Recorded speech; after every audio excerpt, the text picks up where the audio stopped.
hubka microwave-ka Shiinuhu nolosha ayuu ku gubi doonaa cadowgiisa hub halis oo aan dhaawac reebin. Cabsidu waa dareenka ugu weyn ee burburiya aadanaha. Cabsidu waxay abuurtaa cunf iyo dagaal. Dagaalkuna waxa uu rabaa cuqdad mahadhaha iyo cadaawad aanan guurin. Cadaawaduna waxay dhashaa cabsi.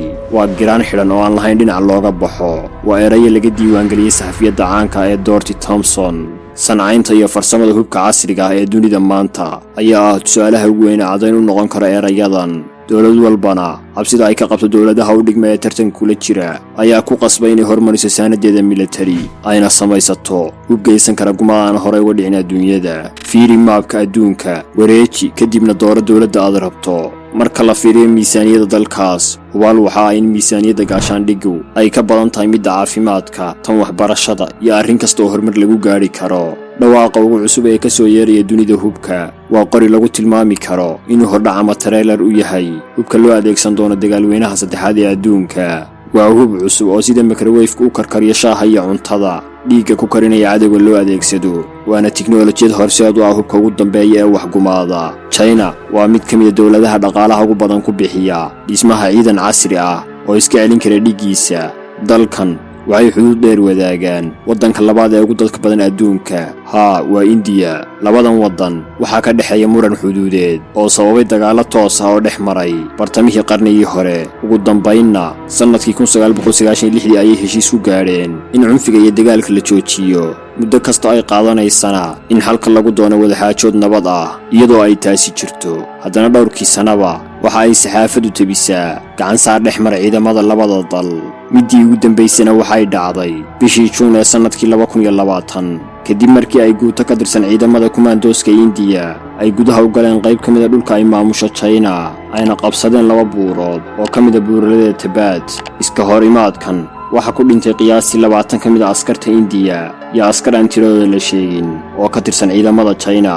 daawade ma ogtahay khasaarahaasi inuu ka dhashay dagaal aan la isku adeegsanin rasaas nool. lama ogola hubka oo waxa uu jabinayaa heshiiska labada dal. China waxa uu ku fikirayaa xal Hindida ka hor istaaga soo galista dhulka ay sheeganayaan in Shiinuhu xoog kaga haysto sidoo kalena looga soo ceshado buuraha labada ay qabsadeen. xal aan ahayn in xabad la rido laakiin cabsi ku abuura Hindida xoogga ku soo dhaafay saxadka jeexan ee China ogol yahay. 5 bilood kadib dhacdada aan ka warranay ciidanka xuduudka Hindidu waxay dareemeen in la karinayo kulayl dhaafsan xadka cimilada ayaa ku shidan jirkooda.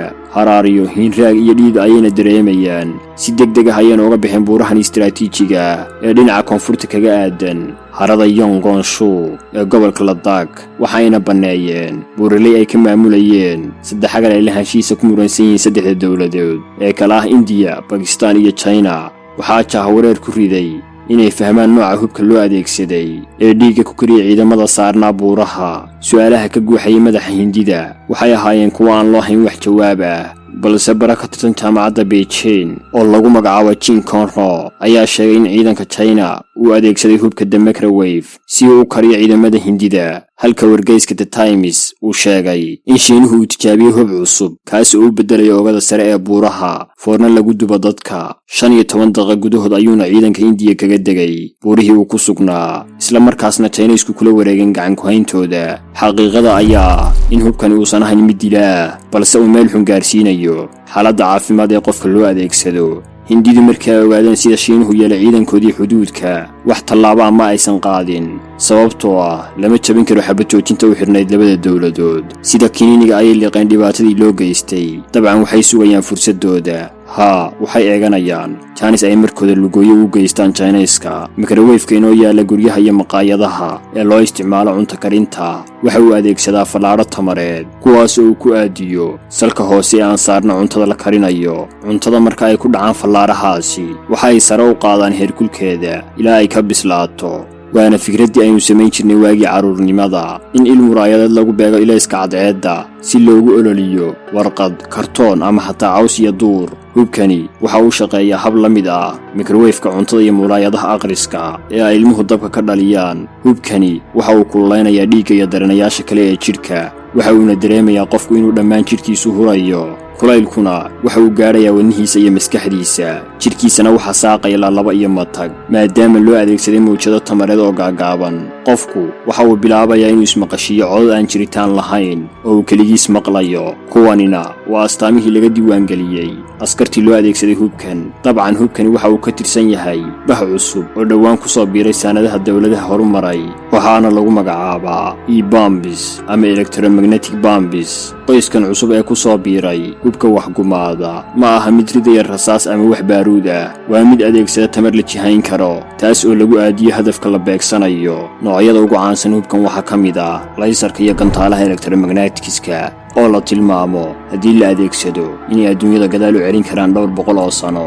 Chinaysku hubkan waxay ka soo rideen buur 5 kilomitir u jirta goobaha ay ku sugnaayeen ciidamada Indidu. marka la eego masaafadan waa 5 kilomitir, waxayna ahayd falaaruhu inay waayaan kulaylkooda ayna isu beddelaan kuwa qabow oo aan dhib geysan karin. duniduna waxay ka yaabtay sida ay suurtagalka u noqdeen labadan arrimood. arrinta koowaad, dhererka masaafada hubkani wax ka geystay iyo baaxadda ama ballaca dhulka uu dhibaatada ka geystay. falaaruhu marka ay gaaraan masaafo fog waxa ay lumiyaan kulaylkii iyo tamartii ay xambaarsanaayeen, sidoo kale tamartooda waxay lumiyaan marka lagu baahiyo dhul ballaadhan. saynisyahanadu waxay sheegeen in hubkani si uu meel fog ama dhul ballaadhan dhib uga geysto inay qasab tahay inuu noqdo mid aad u weyn.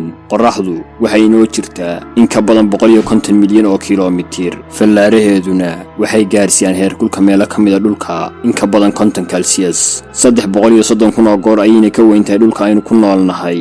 weynaanteeda ayaana u suura gelisay inay fallaara diiran soo gaadhsiiso dhulka. xaqiiqada jirta ayaa in hubka Shiinuhu ahaa mid yar oo gaari lagu qaadi karo. taariikh ahaan horumarinta hubkan waxaa la soo bilaabay markii uu socday dagaalkii qabooba. saynisyahan u dhashay Maraykanka ayaa sheegay in mawjadaha ilma aragtayga ah ay maskaxda qofka dhagahala gaarsiin karaan codad uu maqli karo.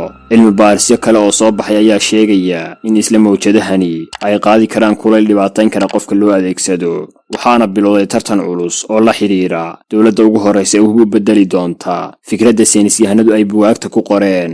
waqtigaas waxaa lagu fikirayey in la soo saaro hub loo adeegsado dagaalka nafsiga ah, hub ciidamada cadowga lagu gaarsiinayo fariimo niyadda ama mooraalka ka jabiya, hub khasaaraha uu geystaa noqdo in ciidamada cadowgu isdhiibaan ama goobta isaga cararaan.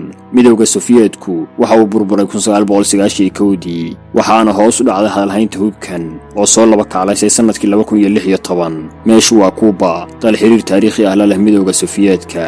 burburkii midowga kadib xiriirka labada dal hoos ayuu u dhacay, balse 2014 ayuu Vladimir Putin xiriir cusub la bilaabay dawladdan, wuxuuna ka dhaafay 35 milyan oo Ruushya ku lahayd. deen cafiska kadib xiriirka labada dal waxa uu yeeshay weji military, iskaashi badan ayaana dhex maray. waxaa la soo gaaray bishii Noofembar ee 2016. shaqaalaha safaaradda Maraykanka ee Kuuba ayaa soo gudbiyay cabasho ah in diblomaasiyiintu ay maqlayaan codad shanqartoodu aad u sarrayso, taas oo dhagaha xanuujinaya siyaasiyiinta iyo qoysaskoodaba.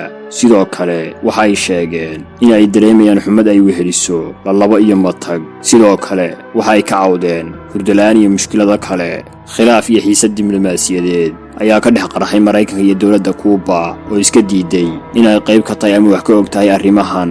Maraykankana waxaa laga ceyriyey 15 diblomaasi oo reer Kuuba ah, halka Donald Trump uu muwaadiniintiisa uga digay inay u safraan Kuuba. weerarkan mid lamidana waxaa la kulmay shaqaalaha safaaradaha Maraykanka ee Ruushya, China, Taiwan iyo Australia. inkasta oo afka laga dhowray, haddana Ruushka ayaa eedaysana ka ahaa dhacdooyinkan. daawade fikradda hubkani waa mid fudud oo la fahmi karo, waxaana jira saynisyahano badan oo farsamayn kara hubkani ma aha mid reebay wax raad ama caddayn ah. lama aqoonsan karo meesha laga soo riday iyo cidda ridaysa midna. marka laga hadlayo hubka microwave-ka, Shiinuhu waxa uu soo saaray Poly W1 oo markii ugu horreysay uu soo bandhigay sanadkii 2014.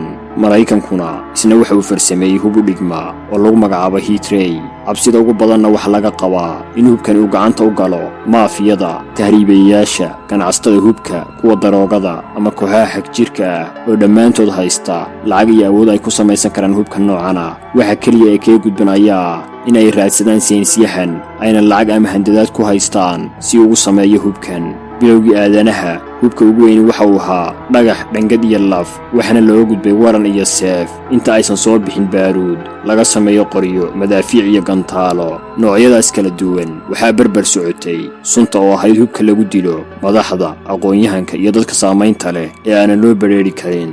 maanta hubku ma aha hal nooc, wuxuu marayaa boqolaal ama kumanaan nooc. inta jirta ee la adeegsan karo waxa ka badan inta ku qoran buugaagta ama ku jirta maskaxda saynisyahanada ee aan weli la soo saarin. dunidana waxaa ka dhisan dawlado tartamaya oo si xawliya u soo saaraya noocyada kala duwan ee hubka. daawade, waxaanu soo gaarnay guntii iyo gabagabadii muuqaalkeenna. fadlan haddii ay tahay markii kugu horraysay aad soo booqato kanaalkeenna, soo dhowo oo sabskrayb saar. sidoo kale haddii aad horey noola joogtay, muuqaalka layg saar, isla markaana la wadaag asxaabtaada si aynu u helno daawadayaal qiimo badan. mahadsanid.